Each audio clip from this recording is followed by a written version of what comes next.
என் இனிய தமிழ் சொந்தங்களே, சீரா புராணம் அச்சான வரலாறு குறித்து ஒரு தகவல் உங்களுக்கு நான் சொல்ல போகிறேன். தமிழ் இலக்கிய உலகிற்கு பிற சமயங்கள் பங்காற்றியது போலவே இஸ்லாமிய மார்க்கமும் மிகப்பெரிய அளவில் பங்காற்றியிருக்கிறது என்று சொன்னால் மிகையல்ல. இஸ்லாமிய வரலாற்றில் 2000க்கும் மேற்பட்ட இஸ்லாமிய இலக்கிய நூல்கள் இடம்பெற்றுள்ளன. அவற்றில் மாபெரும் இலக்கியமாகவும் பேரிலக்கியமாகவும் திகழக்கூடியது சீரா புராணம். இதை உமரு புலவர் என்பவர் இயற்றியிருக்கிறார். அவை அனைத்தும் கவிதை நடையில் அமையப்பெற்ற ஒரு அழகான நூல். இந்த நூல் நபிகள் நாயகம் ரசூலுல்லாஹி ஸல்லல்லாஹு அலைஹி வஸல்லம் அவர்களுடைய வரலாற்று நூல், மேலும் 4 கலீஃபாக்களுடைய வரலாற்று நூல்.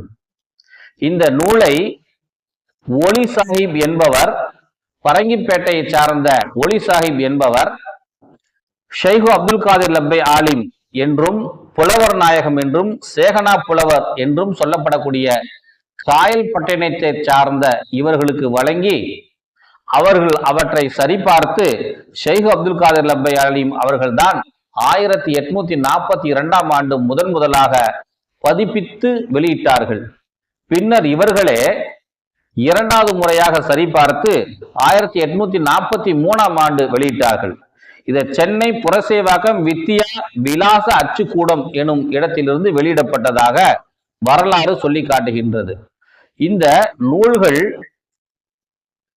நம்முடைய இஸ்லாமிய வரலாற்றில் முதலில் வெளிவந்த பேரிலக்கியம் என்று இதை சொல்லுகிறார்கள். அதே போல பதிப்புலக பிதாவாக கருதப்படும் ஓவே சாமிநாதர் ஐயர் அவர்கள் பிறப்பதற்கு 13 வருடங்களுக்கு முன்னதாகவே இந்த நூல் பதிப்பிக்கப்பட்டிருக்கிறது என்பது ஒரு பெரிய வரலாறாக இஸ்லாமியர்கள் பார்க்கிறார்கள்.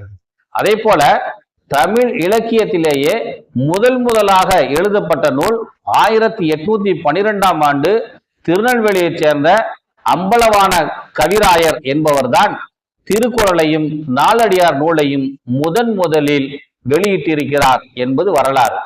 ஆகவே அற்புதமான இந்த சீரா புராணம் அச்சான வரலாறு உங்களுக்கு நான் சொல்லி காட்டியிருக்கிறேன்.